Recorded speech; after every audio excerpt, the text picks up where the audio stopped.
Buonasera a tutti, ultimo lunedì dell'anno, quindi siamo arrivati alla fine dell'anno di questa stagione calcistica, ovviamente non la stagione annata 2021-2022, però abbiamo avuto veramente tanti segnali a livello calcistico, abbiamo sempre di cui ovviamente poterne parlare con qualsiasi persona che invito ovviamente a Che Calcio Che Fa, e oggi lo faremo con un astrologo, un amico, Luca Sartini, quindi ci spiegherà qualcosa che è successo nell'anno solare e soprattutto quello che sarà il 2022 a livello calcistico.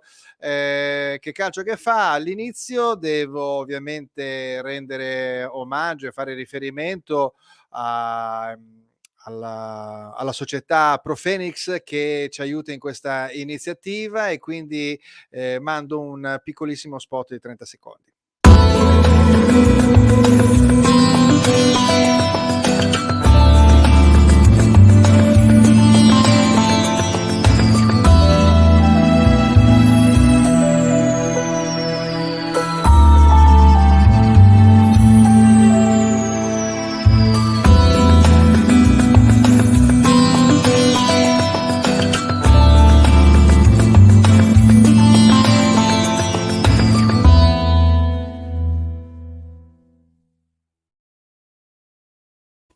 Bene, Che Calcio Che Fa va in onda sulle pagine Facebook, primariamente su quella di Silver Music Radio, che è la radio di Che Calcio Che Fa, ma appunto in questa stagione abbiamo preferito fare, appunto a fronte di quello che è capitato nell'ultimo anno e mezzo, ultimi 2 anni praticamente, di farlo online, e quindi il riferimento della nostra pagina, diciamo, principale con tutti i suoi follower è Silver Music Radio, ed è una delle prime radio web d'Italia, silvermusicradio.it. Tra parentesi saluto Marco Racchella, che in questo momento è in quarantena, questo per dire che la vita purtroppo colpisce più o meno tutti da questo punto di vista, è un disastrino, ecco, però noi guardiamo avanti e riprenderemo fino alla fine della stagione, no, ma successivamente riprenderemo a fare direttamente in presenza, con la speranza che cambi qualcosa nelle nostre vite, e ovviamente avere gli ospiti in studio,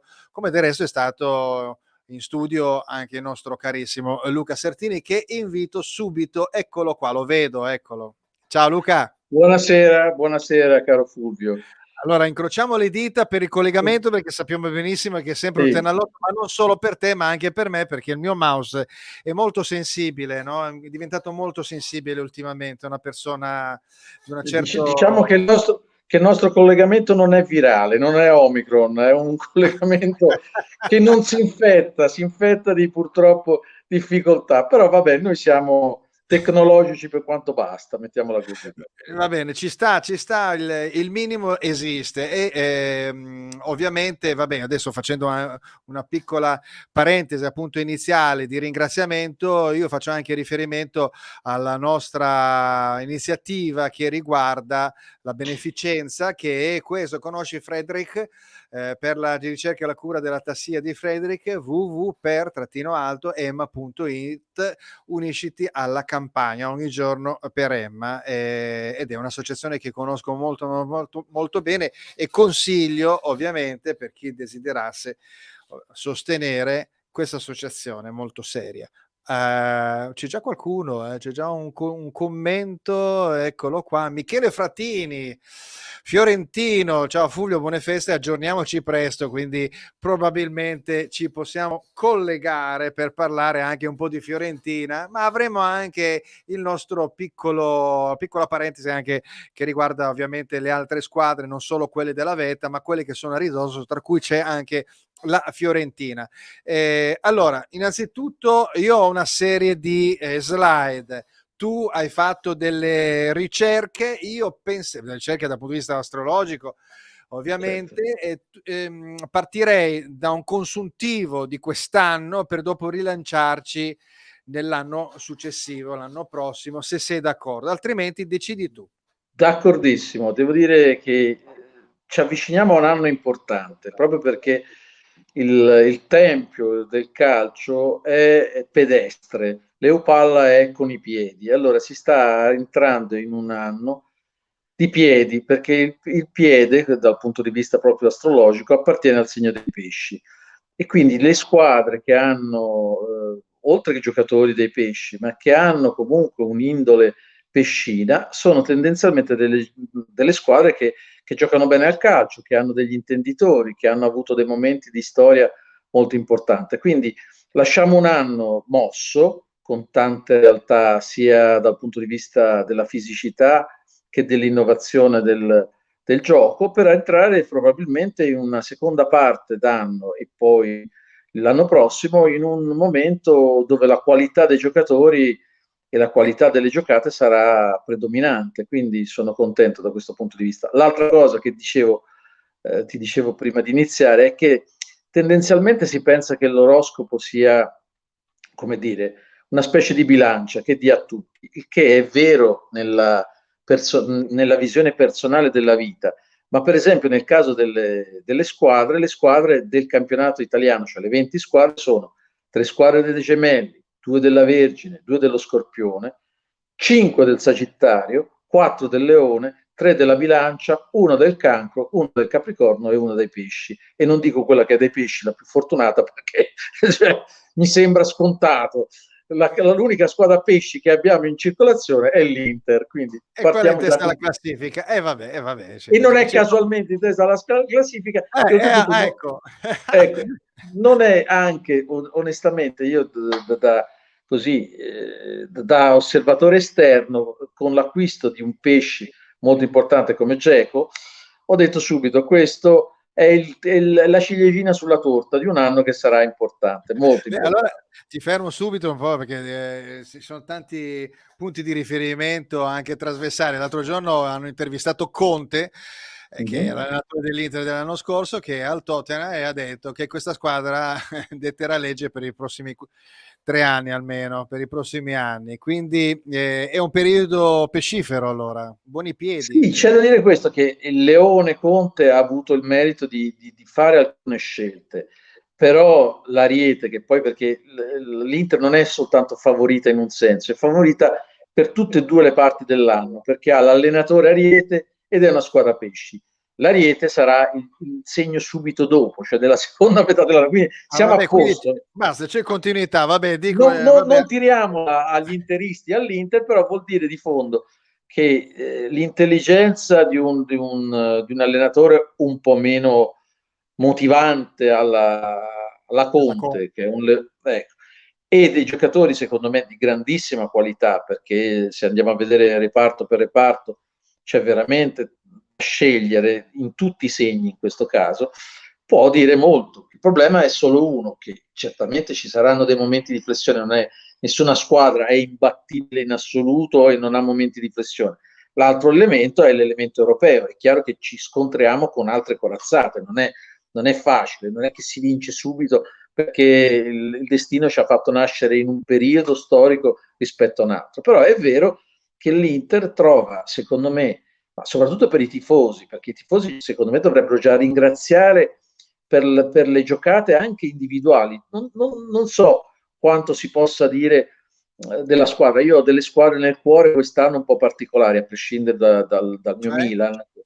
E secondo me io ho visto giocare veramente molto bene l'Empoli, Sì, al di là della sì, sconfitta sì, certo. col Milan, che però è stata casuale, e mi piace molto la mentalità di Andrea Azzoli, dello Scorpione Andrea Azzoli. Ho visto giocare bene, molto bene, alcune squadre che in realtà hanno delle caratteristiche particolari. Il Torino, per esempio, io non ho mai visto una squadra forte come Torino, come quella di quest'anno, certamente scorbutica.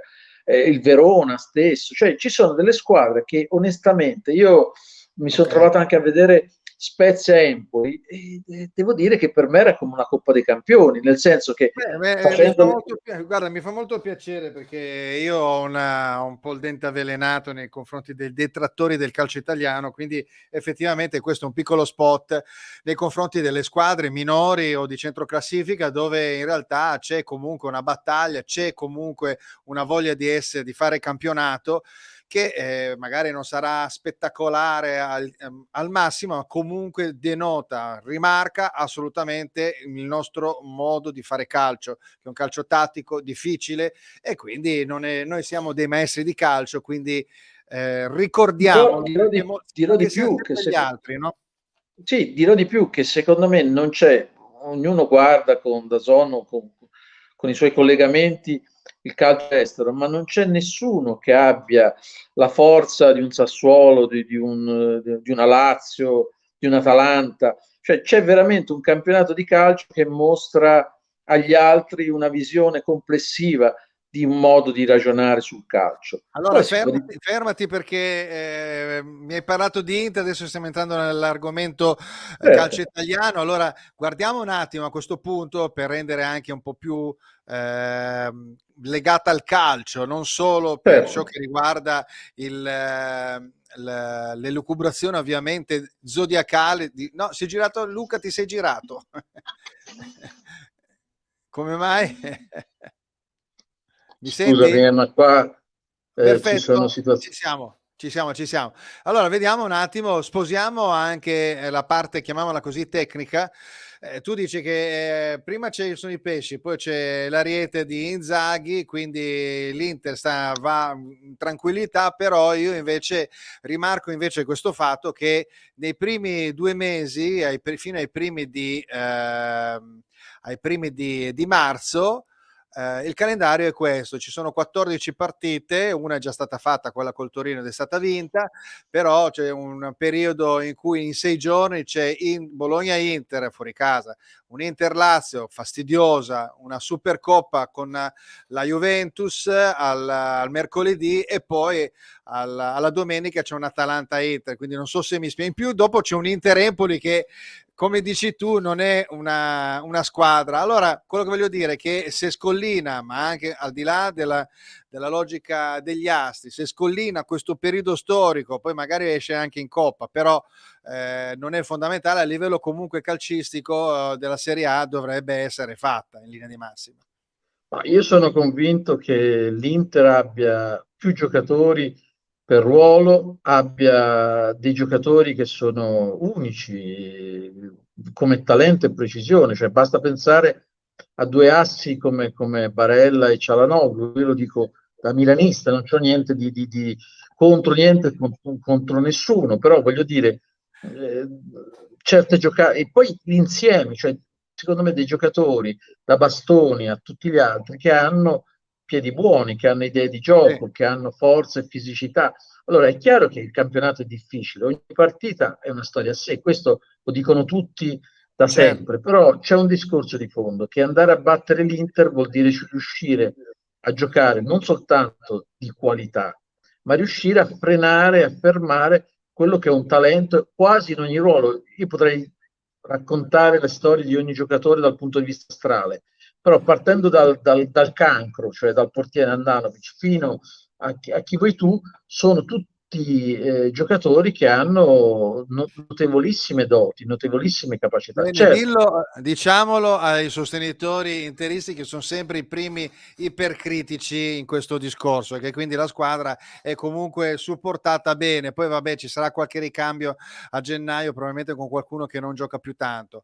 Mi stavi parlando, allora, quindi il calendario, quindi c'è un discorso, oltre che da un punto di vista di oroscopo, chiamiamolo così, c'è un discorso proprio prettamente tecnico. sì, Il, e ti dirò anche di più, che è difficile secondo me, cioè la componente difficile è anche quella, proprio perché è una squadra pesci, spesso e volentieri ha bisogno.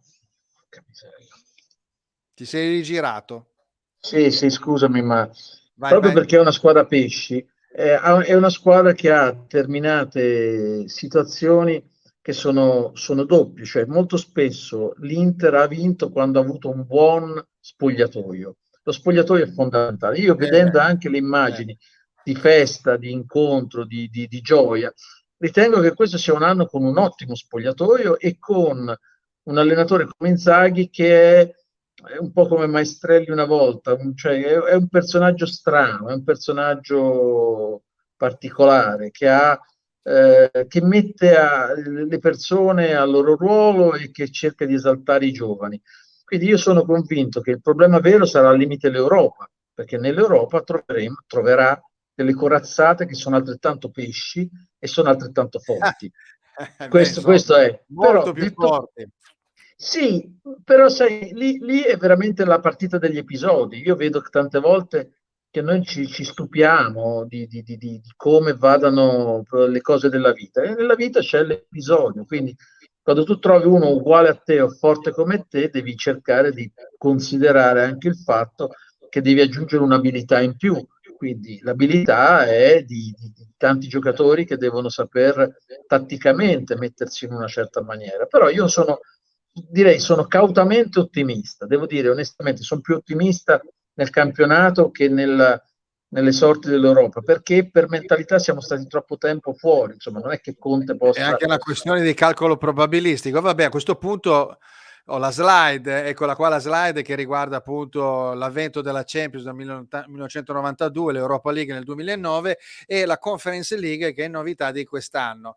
Quindi tu vedi un qualcosina, insomma, intravedi un qualcosina in questa cosa qua. Io credo che O un siamo in ammazzamento una globale, forse. fase di trasformazione. Questa trasformazione deve cambiare intanto il gusto dei tifosi, perché i tifosi va bene essere ipercritici, però bisogna anche capire che tante volte, oltre a essere un gioco, è un divertimento difficile da considerare secondo gli aspetti. Cioè nessuno parla della campagna acquisti che è stata fatta, pochi parlano di Marotta, pochi parlano di chi li ha preceduti, ma insomma, per costruire una squadra ci vogliono scelte azzeccate nel tempo e soprattutto una maturazione collettiva. Quindi io credo che le squadre italiane siano molto interessanti, sia come giovani che come talenti che vengono presi anche Ecco, dal calcio estero. c'è anche una sorta, leggevo l'altro giorno, che c'è un po' più di appeal, quindi hanno capito anche, non è solo un discorso legato al calcio, di venire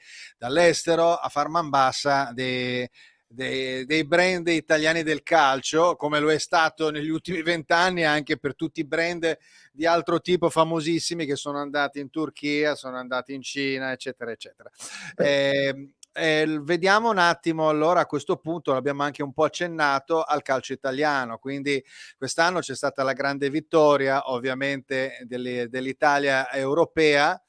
Il calcio italiano quindi si ritrova in una situazione in cui i detrattori dicono ma a questo punto è stata una disgrazia aver vinto il campionato europeo perché non fa altro che coprire quelle che sono le magagne.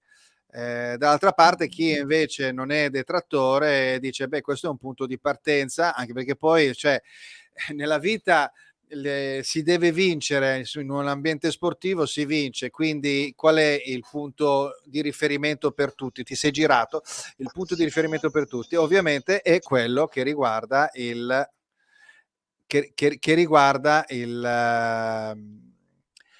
la vittoria sul campo, quindi ci sono stati esempi di campioni, di squadre, di personaggi nel passato che facevano parte di campionati abbastanza allucinanti con stadi sfatiscenti, penso anche alla Grecia per esempio che ha vinto il campionato, non mi ricordo più cos'era, il 2004 Sì, sì, europeo. E quindi arrivato a un certo punto cosa vuol dire? Allora non si vince più, deve vincere sempre quello bello pettinato e lucido? Non credo. beh, a parte il fatto che io sono convinto che l'Italia sia un'Italia di campioni, cioè di campioni che si sono ritrovati. Abbiamo avuto un'emozione infinita, l'Europeo è stato un momento di grande gioia nazionale.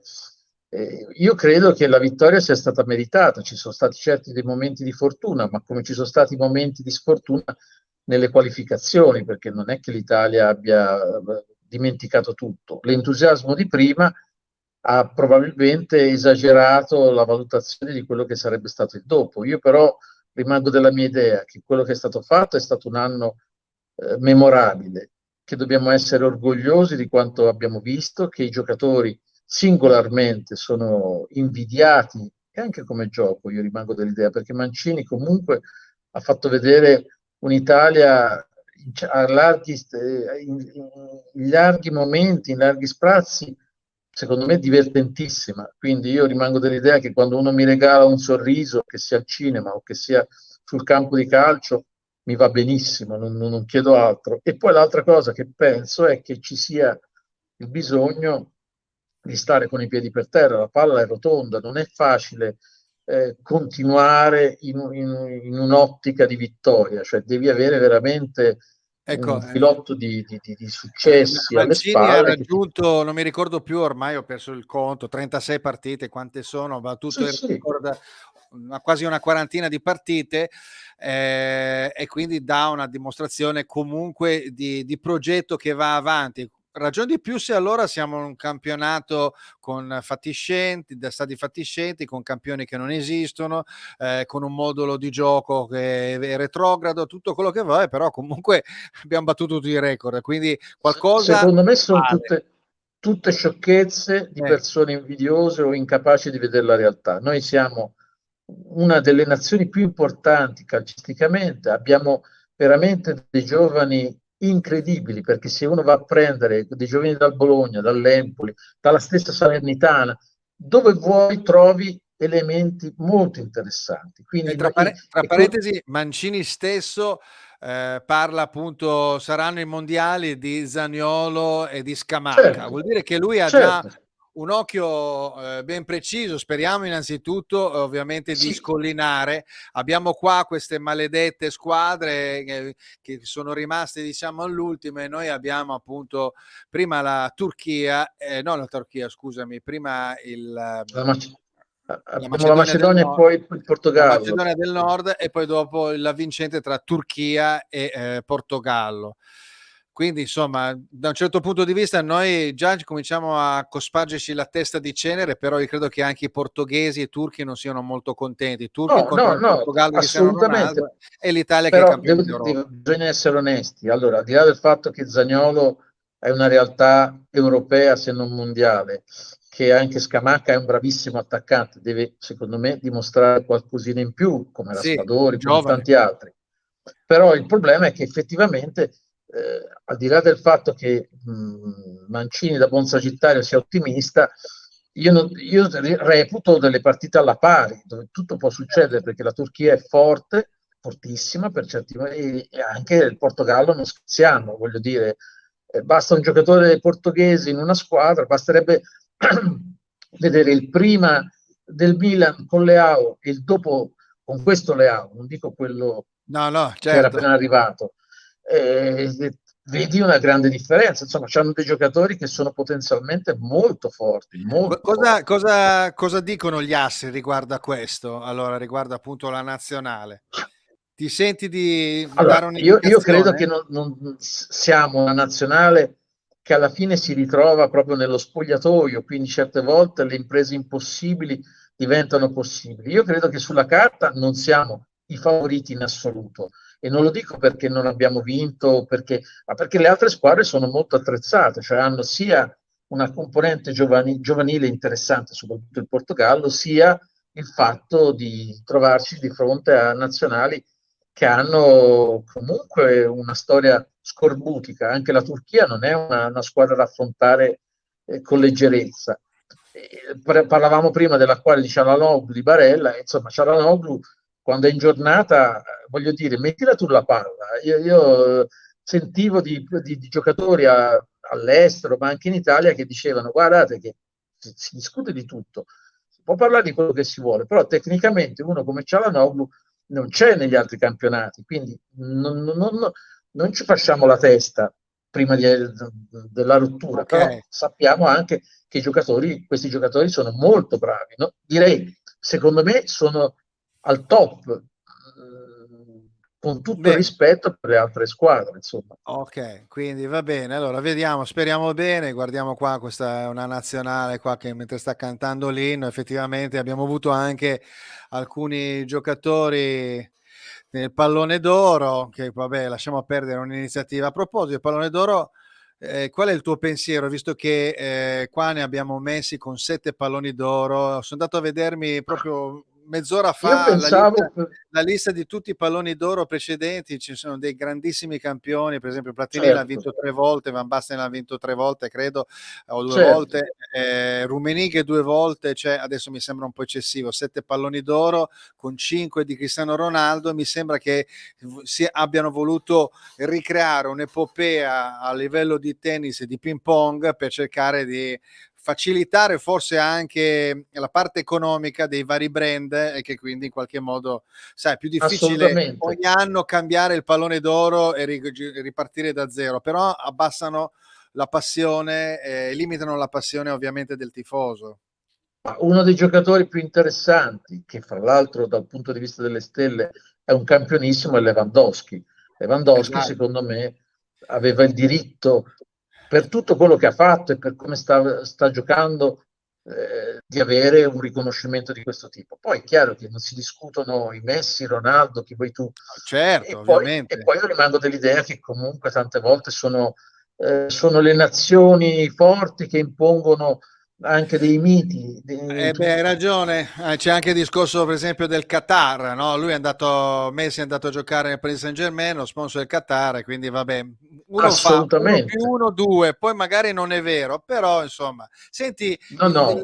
il tuo pallone d'oro personale, invece, quale, lasciando perdere tutte queste disquisizioni che sono anche extracalcistiche, proprio da un punto di vista tuo personale, qual è il pallone d'oro? A chi l'avresti dato? L'hai già detto un po' a Lewandowski, probabilmente. Lewandowski come giocatore, però io l'avrei dato a qualche giocatore simbolo dell'Italia, perché l'Italia veramente ha fatto un campionato d'Europa ad altissimo livello. Quindi, Allora chi l'avresti dato? ma io l'avrei dato per quello che ha dimostrato nella continuità a Immobile, perché Immobile ha dimostrato di essere un giocatore di grandezza notevolissima. E poi devo dire onestamente che io amo particolarmente, per quello che ho visto e per quello che ha fatto, ho visto sia Insigne, ovviamente straordinario, ma io forse ce l'avevamo detti tanto tempo fa in un'altra trasmissione. Io stravedo per Barella, quindi per me Ah, ok. il mio pallone d'oro ideale, un po' No, come Barella. Zaniolo. Beh, Zaniolo e Barella sono due giocatori che amo moltissimo. il 2021 di Barello è stato eccezionale. Secondo me 2000, parte finale un po' nessuno, meno, un po' stanco adesso, vediamo se si riprende un vabbè, po', ecco. sì, sì, però un giocatore che ha giocato come nessun altro nel suo ruolo e non soltanto nel suo ruolo, perché è uno di quei giocatori, secondo me, atipici che fanno grande il calcio. Quindi, Beh, da punti sa fare un po' tutto, viene messo in tutto, tutto. posizioni da centrale basso a mezzala, a Certo, incursore, certo. a grande gamba, non ha forse un tiro perfetto, però tra parentesi, E poi l'altra cosa che non si premia mai, si premia sempre il singolo e non la generosità. Barella è uno di quei giocatori che pur non essendo un colosso è di una generosità eh, infinita, beh, da bravo acquario. Luca, hai una discriminante che va contro le logiche di mercato, perché la generosità è opinabile, però la si vede perché effettivamente è molto, ma molto generoso. La gamba molte volte la mette dentro e dico, ma questo si farà male prima o poi, come la mette dentro, no? Guarda, Negli io scontri. ho visto in certi interventi di lui, e devo anche dire di Berardi, del Leone Berardi, ho visto la stessa folle ostinazione, sagacia di Riva, cioè di non aver paura di niente, di arrivare in fondo perché comunque si Un po' rappresenta questo un è vero, mi hai ideale. fatto ricordare qualcosina, indubbiamente, mamma mia quanti anni ho. Senti una cosa, vabbè, insomma, tra Cialanoglu e Immobile hai detto due nomi che nei social, visto che siamo sempre sui social a guardare, sono due nomi che sono sempre un po' criticati. Da una parte Sì, abbiamo ma Immobile perché è un pallone, no, una scarpa d'oro che si è avvicinato anche nella contesa tra Cristiano Ronaldo e Messi, era un terzo incomodo anni fa e l'anno scorso l'ha vinto, quindi insomma hai ragione, per me Immobile al di là che magari non sfonda in maniera eccezionale, ma quando in nazionale, ma quando gioca alla fine si sente e quando anzi non gioca si sente, e l'altra parte invece Cialanoglu che è un giocatore, l'altro giorno ho scritto, c'è stato un passaggio bellissimo col Torino di esterno destro diritto, ti sei girato Luca, ti sei girato Luca? Scusami, ma qua è... Un pallone di esterno destro dritto che ha messo davanti al portiere Lautaro Martinez. Devo dire la verità che con il giro, il contagiri, gli è arrivato 40 metri col passaggio davanti al portiere. Io una cosa l'ho trovata eccezionale, quasi un calcio di altri tempi. Sì, sì, assolutamente da applauso a scena aperta, ma ne ha fatte tante. Guardate, Sì. io continuo a dire che la precisione, quando è in giornata, chiaramente, come tutti i giocatori Questo che ci sta, sono certo. uomini, ma quando Çalhanoğlu è in giornata ha una precisione con il piede che non si vede in altri contesti e con altri giocatori.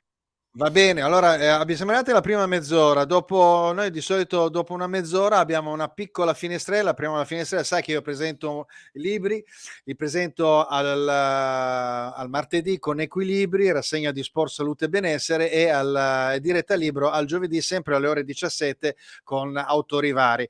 Mentre invece a lunedì cerco di avere una finestrella di libri, quasi sempre calcistici, ma oggi è una puntata ovviamente ben differente. Nel frattempo andiamo a considerare ovviamente i Mondadori Bookstore, che sono quindi collegati e sono appunto Acquiterme, Crema, Genova, Sestri Ponente, Loano, Sestri Levante, Trento, Varazze. Sono i Mondadori Bookstore del nostro piccolo network, quindi in questo periodo avete già fatto i regali di Natale, però andate a comprarvi un libro comunque in ogni caso. Poi se volete prendere un libro sull'oroscopo, Luca Sartini ce l'ha lì davanti e spiegaci. Ecco, aspettate, ecco, lo mostro. Questo è un libro scritto da 14 astrologi, si chiama Una mano dalle stelle, l'oroscopo segno per segno del 2022. Tutto il ricavato va in beneficenza ed è stato un lavoro nostro di grande amore nei confronti della nostra storia, perché è una storia veramente una storia lunga, di 7 anni di aiuto e di beneficenza, ma è stato anche Perché un modo per far vedere come si può parlare e scrivere di oroscopo con una certa esperienza e intelligenza, perché quindi bisogna tu anche già saper leggere e collaborate, scrivere. collaborate con un'associazione oppure No, è la nostra associazione, è ok. un'associazione che è stata creata da alcuni astrologi che si chiama Una mano dalle stelle e che ha aiutato il Buzzi, il Filo d'Oro e tante altre realtà che avevano bisogno comunque di essere sostenute, sempre solo di beneficenza. Però la realtà di quest'anno è un po' atipica perché dopo 7 anni di attività varie, di consulti, abbiamo fatto proprio un libro per regalare una possibilità. Si trova su Amazon, si trova con facilità. Beh, ormai si recupera tutto senza problemi. Beh, potrebbe essere un'idea per l'anno prossimo, la prossima iniziativa, coinvolgere la Conosci Frederick, quindi Certo. WW per Emma. Va bene, dai, ne riparleremo. Ok, quindi fai vedere un attimo di nuovo la copertina, quindi Sì, oroscopo. aspetta che la riporto, è qua, una mano dalle stelle, oroscopo 2022, segno per segno, ed è il nostro libro chiave, Ok, diciamo che perfetto. Benissimo. testimonia il nostro affetto per le persone, ma soprattutto per il dono che ci è stato dato. Va bene, adesso ci rituffiamo un po' nel futuro, no? Allora, prima di Certo. tutto, io ti ho parlato di prima di entrare, abbiamo una cosa abbastanza veloce perché dobbiamo far vedere alcune squadre, no? Abbiamo quindi ancora 3, 4, 5, 6, 7 valutazioni, 7 squadre. Visto che Mhm. abbiamo parlato comunque di pallone d'oro, io a questo punto ti dico qual è invece il calciatore che secondo me potrebbe emergere perché c'è una congiunzione astrale positiva, oltre al fatto che magari è in rampa di lancio, già lo possiamo conoscere, penso a uno Scamacca per esempio.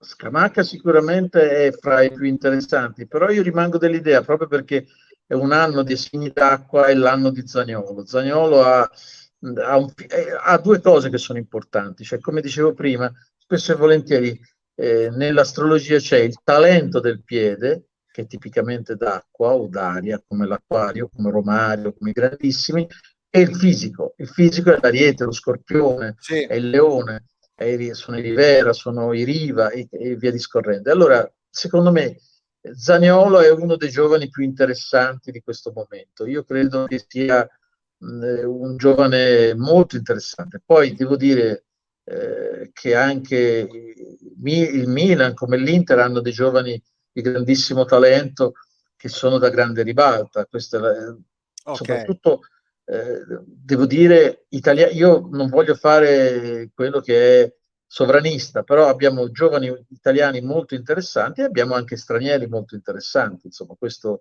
è indiscutibile. E credo che le due squadre di Milano, come anche Napoli stesso, cioè Atalanta, cioè tutte queste squadre hanno dei giovani italiani e giovani stranieri, o comunque stranieri affermati, che sono da grandissima vetrina.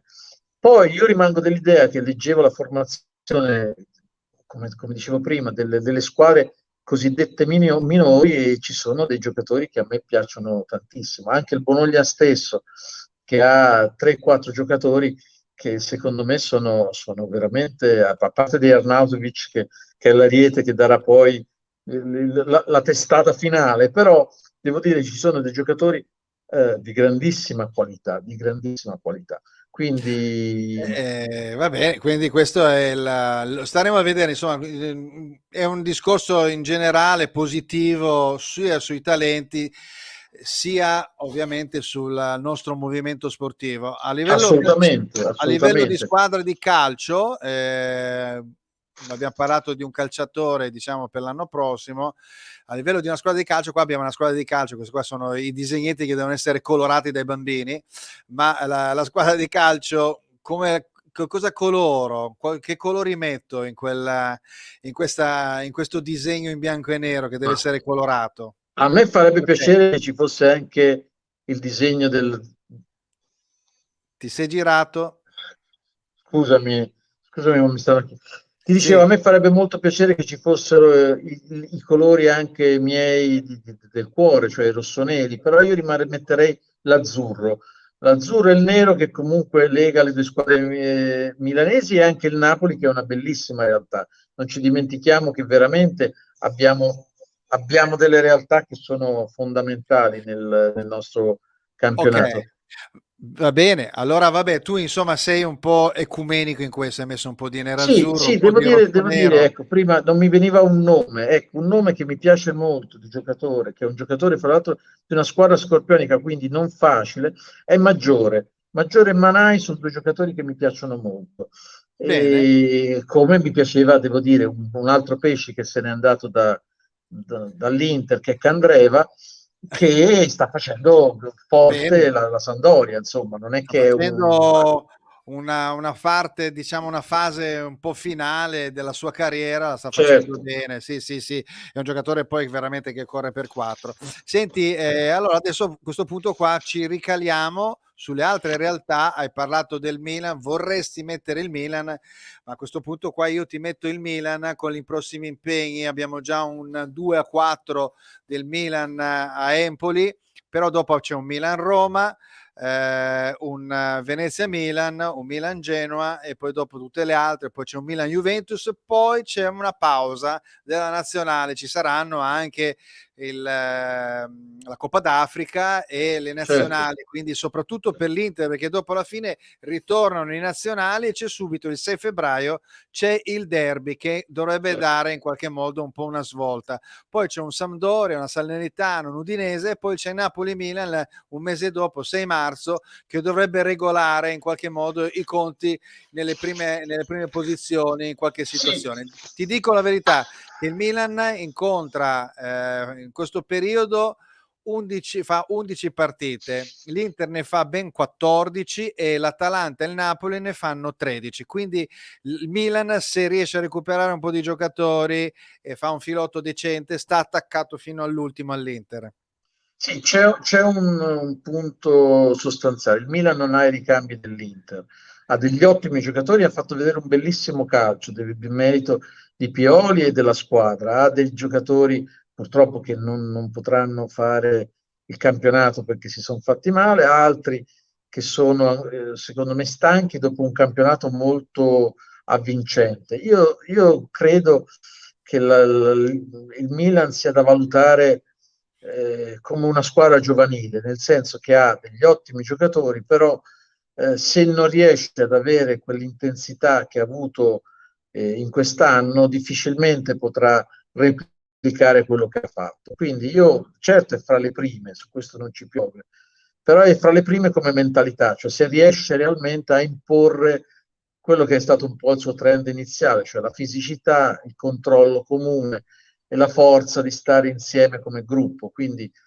sicuramente è molto, ha dei grandissimi giocatori, basterebbe... Gli astri cosa dicono? Proprio tu Ma parlavi prima gli astri in dell'Inter e dei realtà, pesci, parlavi dei ma pesci. gli altri in realtà facevano alternare. Quando c'era questa vittoria del campionato, come è successo per l'Inter l'anno scorso, era probabile che il Milan avesse poi un anno importante. Ora, devo dire la verità, secondo me tutte e due le squadre sono squadre di cui possiamo essere orgogliosi. Io non credo che il Milan possa ripetersi come l'anno scorso, però credo che possa stare degnamente nelle prime. Si sta ripetendo, infatti dicevano che è il terzo girone tra tutto il campionato scorso e questo girone dove il Milan fa più di 40 punti.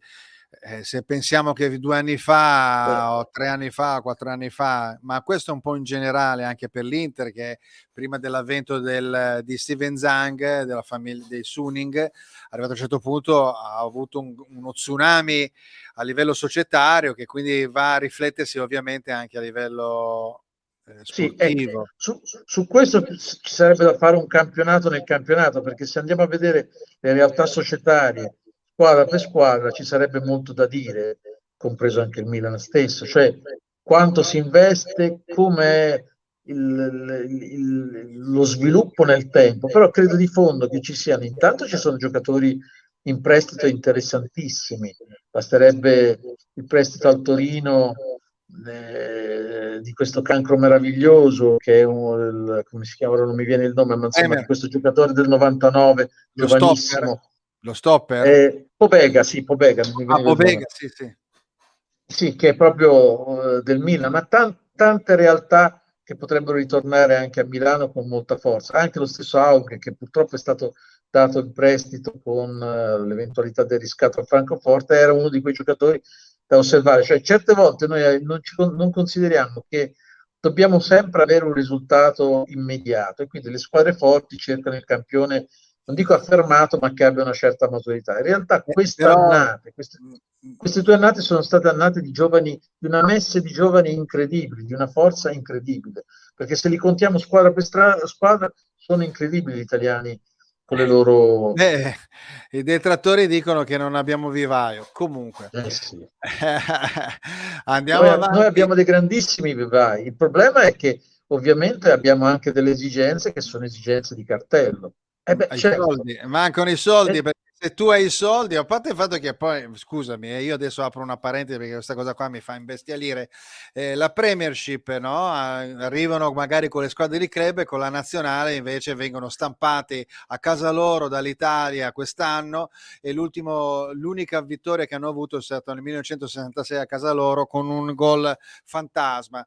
Quindi a un certo punto uno potrebbe dire, beh, tutta la loro struttura, vendono all'estero i diritti televisivi, hanno degli stadi bellissimi, hanno grandi campioni, ma il loro vivaio cosa fa venire fuori? Una nazionale che certe volte non si è qualificata, giocatori che sì, ma giocano comunque un calcio non particolarmente sofisticato. Quello che abbiamo no, visto della nazionale di Southgate non mi è sembrato un grandissimo calcio. Allora, no, no, no, quindi no. dico, la nazionale italiana ha fatto un bellissimo calcio, perlomeno in quel momento storico. Poi si sa che il calcio ha anche momenti, no? Quindi No, no, ma assolutamente, ma poi io credo che ci siano veramente una serie di opportunità che noi dobbiamo cogliere. Questa è una, certamente il mondiale sarebbe il modo per ritornare a una grandissima vetrina, però credo che ci sia tutto il tempo per arrivarci, perché io sono convinto che ci sappiamo far rispettare. Nei momenti importanti esce non lo stellone, che bene. sarebbe anche una cosa giusta, ma il carattere. Gli italiani non sono mai stati secondi a nessuno rispetto al carattere e io confido in quello. Molto bene. Vediamo che c'è un commento, vediamo Biagio Castagna, premiata l'Italia come migliore nazionale. Ecco, Biagio Castagna, il telecronista del web, lo salutiamo. Allora ritorniamo invece a, tu hai parlato prima di un colore azzurro per sposare in qualche modo anche il Napoli, vediamo il Napoli che è il terzo incomodo. Quindi abbiamo lo Spezia, hanno la Juventus, la Sampdoria, la Fiorentina, il Bologna, Salernitana, Venezia, è abbastanza buono, non malissimo. Poi hanno l'Inter il 13, poi hanno le loro partite di Coppa col Barcellona, partite difficili anche loro, Cagliari, ritorno col Barcellona, Lazio e poi Milan, e quindi probabilmente i primi di marzo si dovrebbe già in qualche modo delineare. E esiste una sorta di autogol del movimento napoletano a livello calcistico, perché io per esempio 2 anni fa pensavo, guarda che cioè, per me dopo la Juventus è il Napoli come squadra, e invece Certo. mandano via Ancelotti, arriva Gattuso, vincono una Coppa Italia e poi dopo alla fine vanno, viene esonerato. Cioè non c'è mai un momento di tranquillità, come mai? Devo dire la verità, io sono convinto che a parte questi due scivoloni delle ultime due partite di campionato, che però l'ho vista stanca e un po' involuta, pur avendo tirato molto, avendo anche diritti a recriminare, io sono convinto che l'unica vera alternativa all'Inter non sia il Milan e non sia l'Atalanta, ma sia proprio il Napoli. Il Napoli quest'anno ha fatto vedere un organico molto importante, con delle maturazioni a centrocampo notevolissime, con un attacco con un top player, ora, al di là del fatto che in questo momento sta mancando, con Spalletti Pesci, che conosce bene l'Inter, ma che è anche lui, direi, all'apice di una sua carriera. Poi io non lo sopporto nelle interviste, ma questo è un problema mio. Vabbè, però è relativo, le interviste dopo alla fine, lo so, anche molte volte a me risulta difficile digerire qualcuno, però effettivamente il campo è quello che No, il delimita campo e parla a suo definisce il favore. giocatore o l'allenatore. Sì, sì, il campo parla a suo favore, ogni tanto c'ha queste supercazzole Parlando incredibili. di, invece, scusa, mi riallaccio sempre Biagio Castagni che interviene velocissimamente, dice premiato Roberto Mancini come migliore allenatore, premiato Leonardo Bonucci come miglior difensore dell'anno del 2021, e poi vabbè, ciao Fulvio, saluti a te e al tuo ospite Luca Sartini, Un salutiamo. saluto.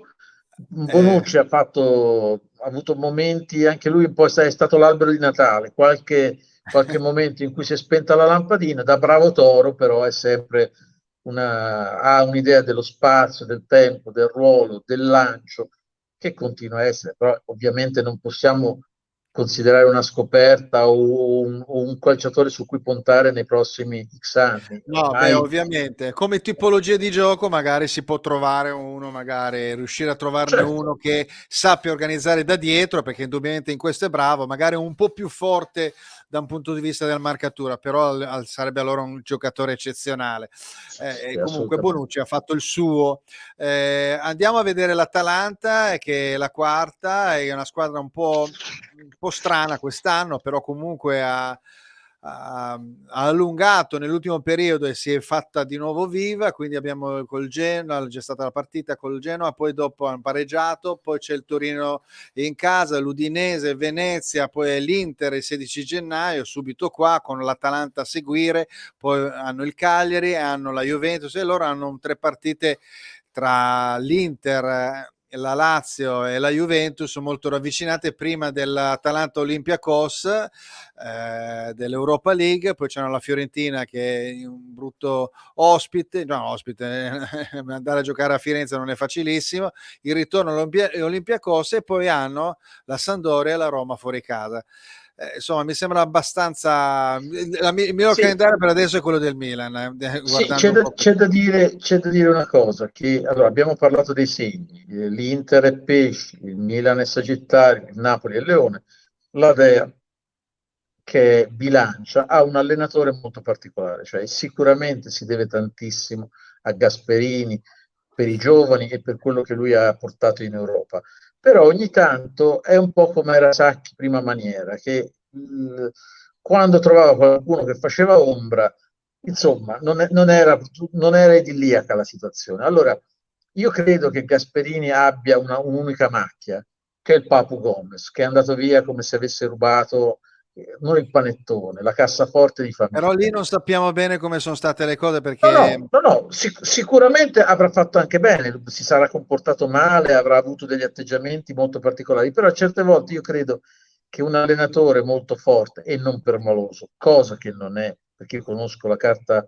dell'acquario con tanti pianeti Scorpione, insomma, Gasperini è un po' irresponsabile, ogni tanto gli viene la mosca al naso e fa disastri. Allora, bravissimo, bravissimo con i giovani, bravissimo con i talenti, però bisognerebbe anche considerare il fatto che c'è un bene superiore. In questo, secondo me, ci sono degli allenatori che potevano dare punti a questa categoria. Uno di questi era Berzot, la bilancia Berzot, che aveva fatto grandissime cose per noi, ma come tanti altri artisti forse dell'allenamento. dipende.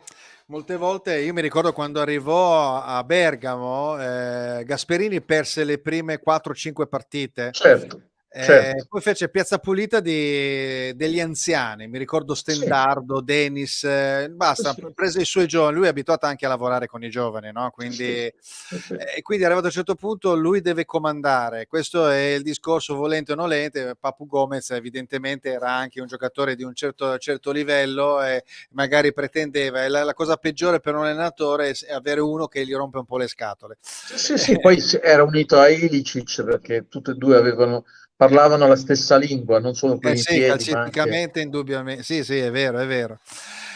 Va bene, quindi insomma l'Atalanta, quindi hai parlato appunto prima di tutto dell'allenatore. Infatti ho in qualche modo privilegiato le prime quattro con il calendario, ma quelle altre successive con il proprio allenatore. Quindi tu hai già in qualche modo dato il là con Gasperini. A questo punto io vado su uno che è una vecchia conoscenza dell'Inter ed è un segno zodiacale che si intitola Special One. Ecco. Grande.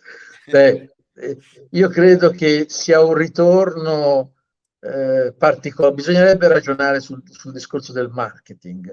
Io credo che a Roma nessuno sia felice come adesso, perché al di là dei risultati, Mourinho è mentre Spalletti mi annoia quando Mourinho è un pazzerello che ogni tanto fa delle cose che io pagherei soltanto per vedere quel biglietto lì.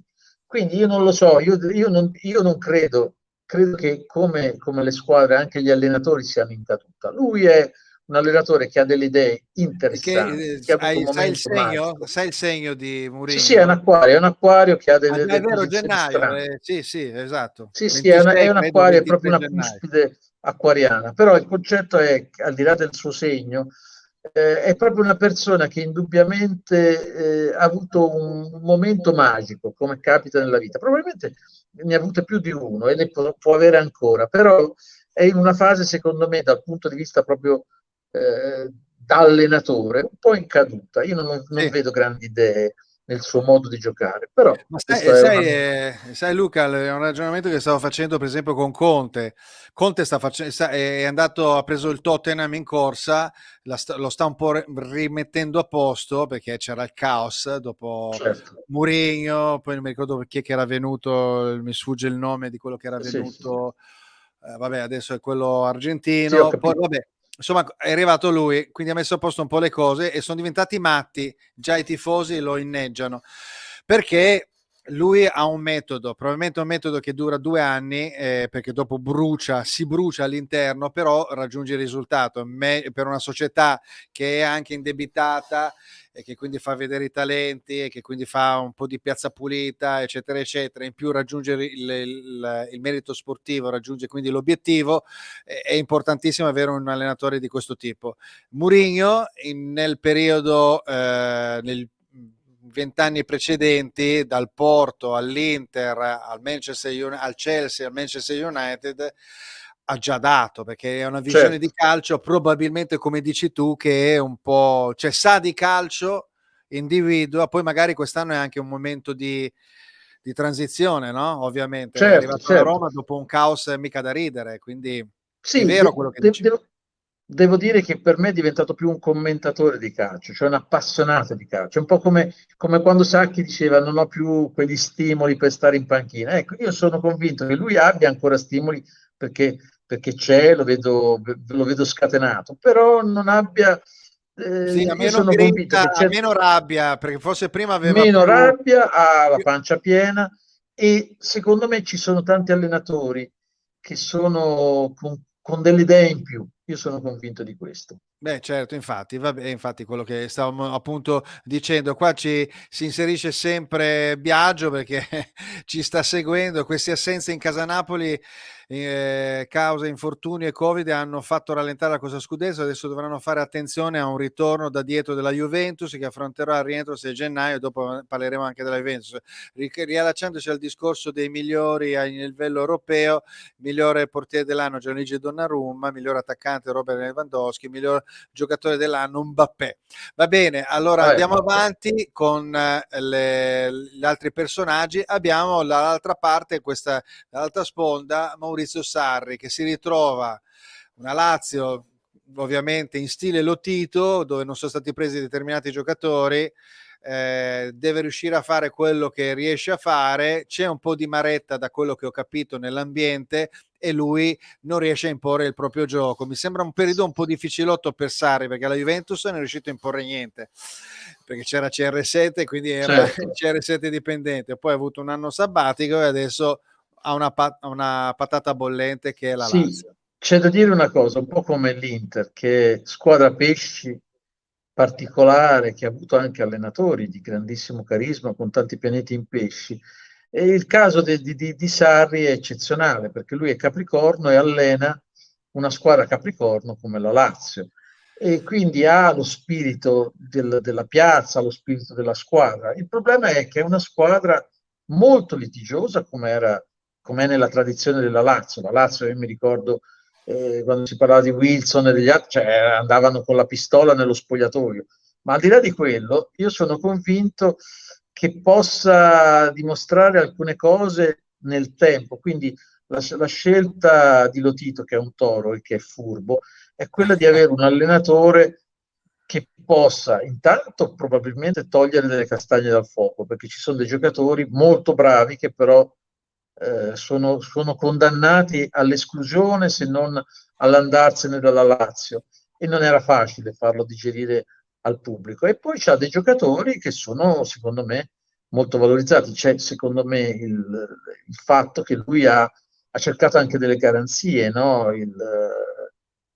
Ha preso a un attacco dove fra i giocatori più conosciuti e gli allenatori che lui ha sempre, con cui si è sempre confrontato, ha sempre cercato, come dire, di capire come andava il calcio internazionale, ha imparato molte cose, secondo me è un po' sopravvalutato, pur essendo un allenatore di grande qualità, non si discute, però io non credo che abbia fatto cose speciali al Chelsea, pur avendo vinto, con la Juve, pur avendo vinto, e credo che questa piazza sia una piazza che possa rilanciare il suo nome, soprattutto se terrà fede a quei cambiamenti che vuole dal punto di vista tattico, che però non sono facili da imprimere o da impostare con un allenatore, con uno spogliatoio come quello che noi conosciamo della Lazio. Comunque, Vediamo buona se riesco. squadra, mettiamola così, buona squadra, con alti e bassi.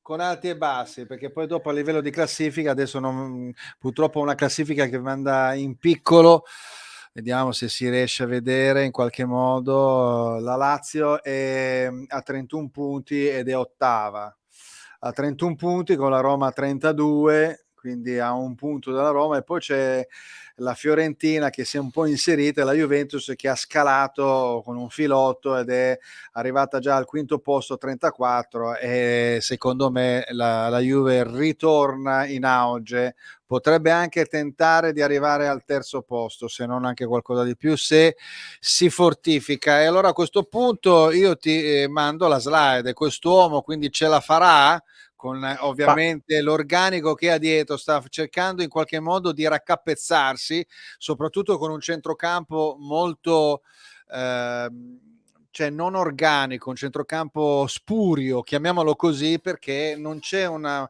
personaggio dominante che potrebbe forse in qualche modo dare il là. Se ci fosse per esempio uno come Brozovic, ma lo dico così, uno a certo. caso, messo lì, gli altri due probabilmente si assestano, ma ogni Beh, volta c'è intanto Bentancur, eh? hai detto una cosa molto importante. Brozovic, che è uno scorpione, sarebbe perfetto per la scorpionissima Juventus. Il problema qual è? Che il buon Allegri è un leone e ha però dei pianeti che sono molto aziendali, aziendalisti. Quindi secondo me lui farà il bene di questa Juve. Io non so dove possa arrivare onestamente, perché la Juve è ostica, ha grandissimi giocatori che però devono veramente avere continuità, insomma, No, Dybala, però Scorpione. Luca, scusa, ti fermo. No, perché adesso c'è la Juventus, per un povero tifoso juventino sapere che anche i pianeti sono aziendalisti è terribile. Quindi Ma io sai, convivo. sai, ci sono degli artisti fra gli allenatori, che dicevo prima, che certe volte è quasi più affascinante guardare la competenza o la forza di un allenatore. Ci sono allenatori sfortunati perché arrivano in un momento particolare. Faccio un esempio: Shevchenko, che è una bilancia, arriva su insomma, in una condizione molto difficile di una squadra che potrebbe tranquillamente retrocedere, e però ha un talento mostruoso e potrebbe veramente spenderlo E per come lo vedi allora? risanare. Come lo vedi Shevchenko lì al Genoa, che è veramente in difficoltà? Ma lo vedo molto in difficoltà, perché fra le squadre che rischiano la retrocessione sicuramente c'è il No, no, Genoa, certo. Sì, sì. c'è il Hanno, Bologna, c'è il Venezia, hanno c'è la 11, Salernitana, però sono terzultimi, hanno 11 punti, sono a 5 punti dalla quartultima, che non è pochissimo.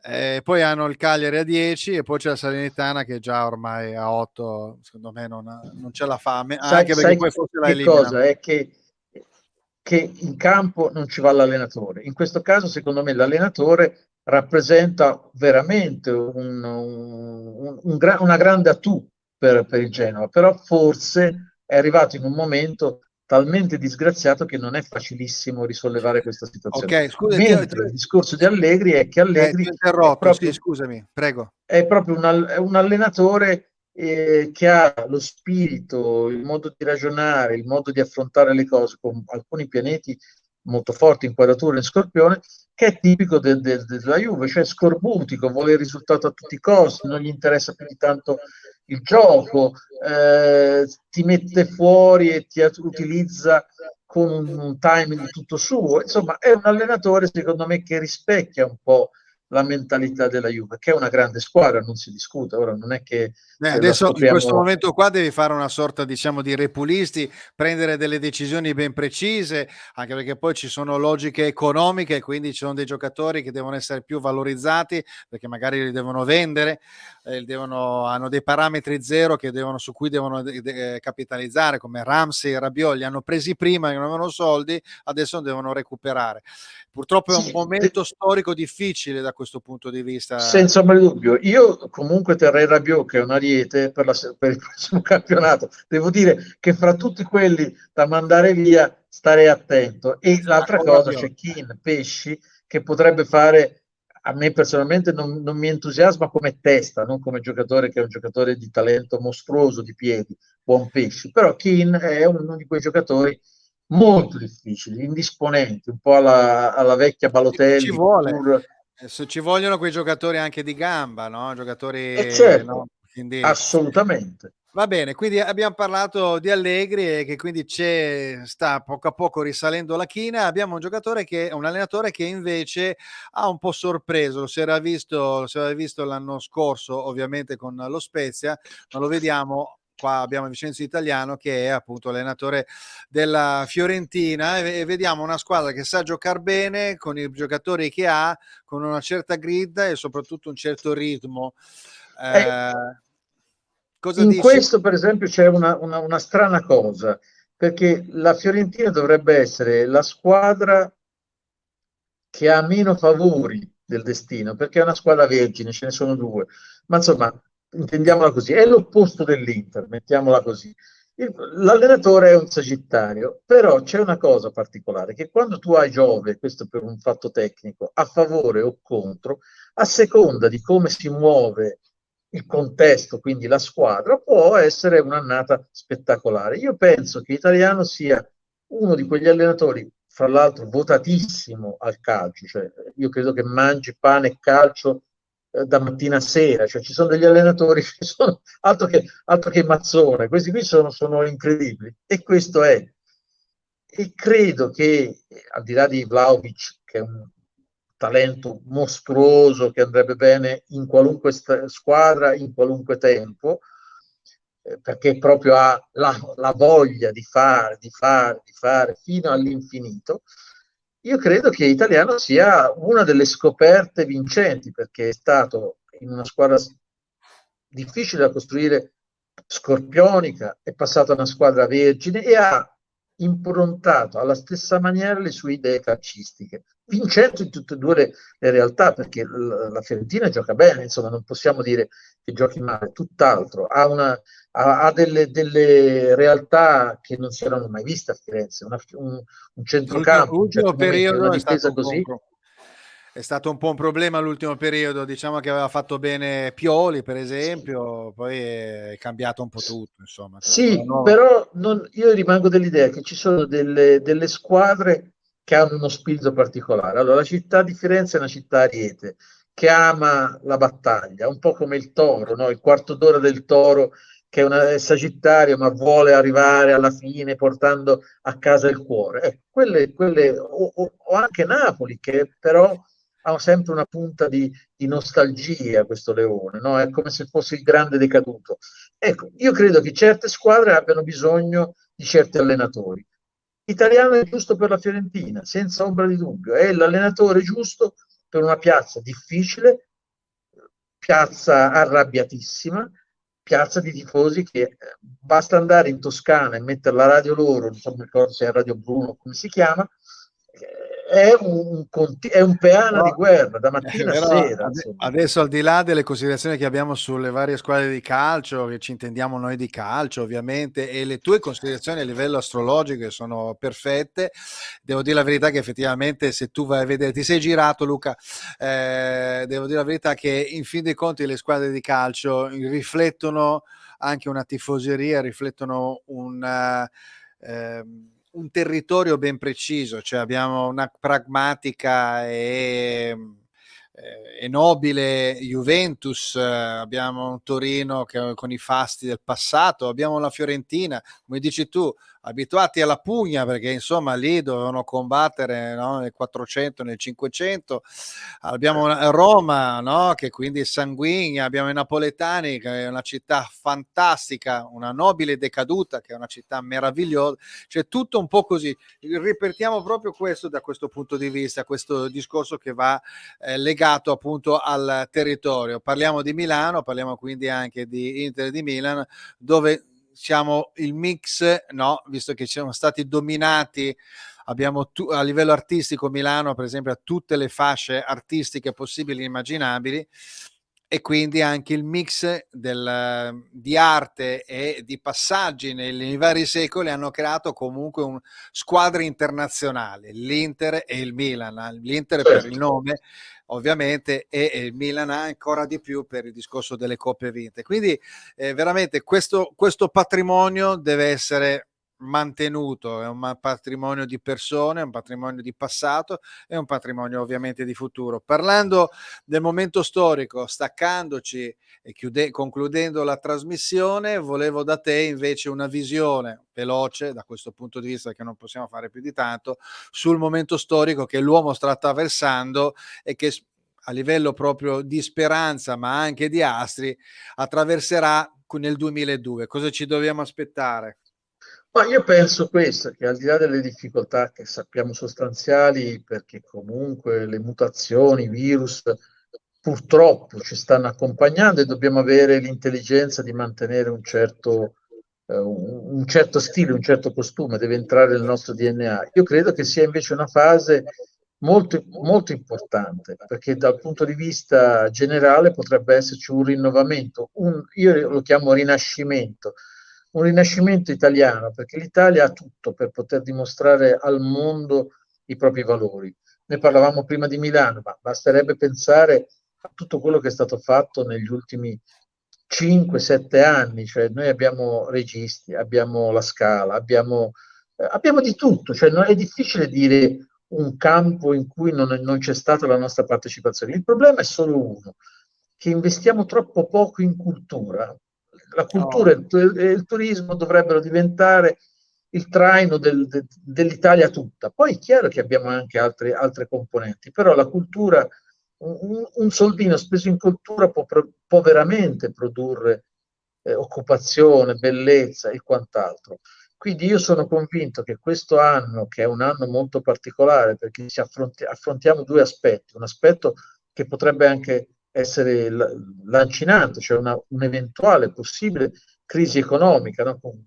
Parlo proprio dal punto di vista astrologico, penso che sia anche il motore per poter avere idee in più, perché per affrontare le difficoltà bisogna sapere quello che noi abbiamo, chi eravamo e quello che possiamo dare per il nostro futuro. Tutto qua. Beh, soprattutto quello che noi siamo, perché questo è molto importante, dobbiamo ricordarcelo, cercare di, di mantenere, di non farci travolgere da un insieme di situazioni che quasi sono troppo nuove. Noi al di là della nostra età, ma comunque abbiamo un passato storico, no? Diciamo a livello artistico, culturale, ma di una penisola che veramente ha attraversato a livello storico tutte le varie fasi. Insomma, io direi che non si può perdere assolutamente un Sì, bagaglio e di dico questo un'altra tipo. cosa, banalissima, però tutti i momenti pesci sono momenti dove c'è sempre un elemento di depressione. Ecco, bisognerebbe non essere stupidamente ottimisti, però ridurre lo spazio del Covid, far capire l'importanza delle questioni, ma ritornare a vivere con il giusto ottimismo, perché noi dobbiamo metterci quel di più che ci ha permesso di essere grandi e quel di Sì, più non può, non può essere negativizzato da atteggiamenti, da situazioni che sono penalizzanti. Noi non siamo vittime di nessuno, dobbiamo essere padroni del nostro destino. Questo è molto importante. Sì, sì, non è banale, bisogna effettivamente cercare di ragionare un po' di più con la propria testa e quindi vedere le cose, prendere le giuste distanze e poi vabbè, insomma, speriamo veramente che svolti tutto in senso positivo, mi raccomando.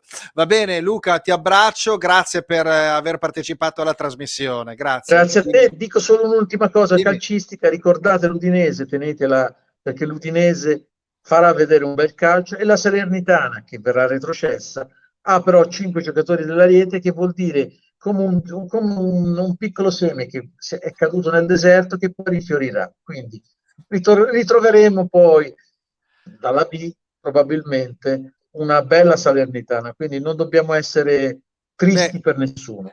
beh, vabbè, dai, Fulvio, è un messaggio di auguri anche per gli amici di Salerno. Qua Biagio Cassani, saluto caro a te, saluto il tuo ospite, vi auguro buone feste e arrivederci al nuovo 2022. ricambio con affetto Va e con bene Luca, piacere. grazie ancora allora per aver partecipato. Ecco, Grazie ricordiamo Fulvio. il libro L'oroscopo, una mano, Cioè, scusami, è questo qui, è una mano dalle stelle, una mano cioè dalle... è l'oroscopo 2022 segno per segno.